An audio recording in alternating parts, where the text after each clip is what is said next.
Contrast Corner. Today I'm painting a salamander.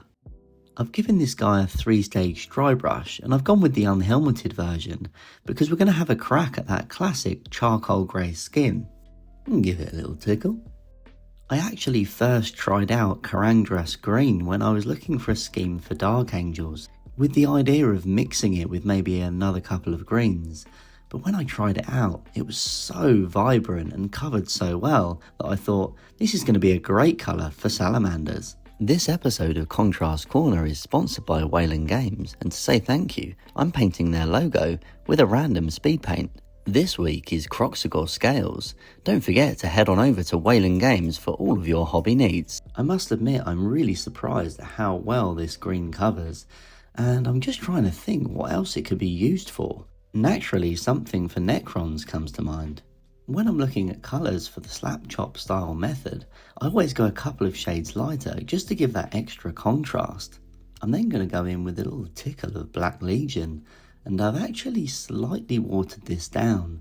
Those of you that have used Black Legion will know it's a very thick contrast paint, and I want to preserve some of those details, so I've just thinned it with a little bit of water. Now if I did it again, I'd probably thin it with a little bit of speed paint medium instead.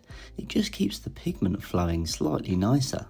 And you could even go with Basilicanum Grey, which might preserve the details just slightly better. A little tickle of GoreGrunta Fur for a very simple NMM look on those gold details, some of which are a little bit hard to reach.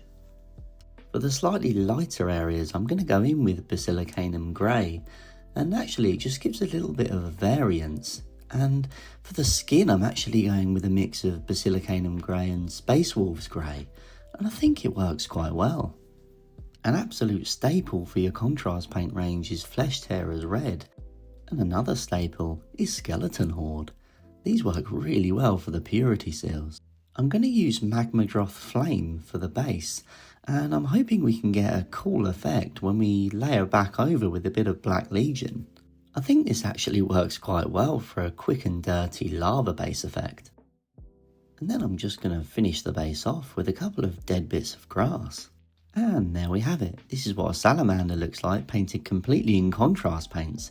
If there's something you'd like to see on Contrast Corner, drop a comment down below. And if you found this useful, follow for more, and I'll see you next time on Contrast Corner.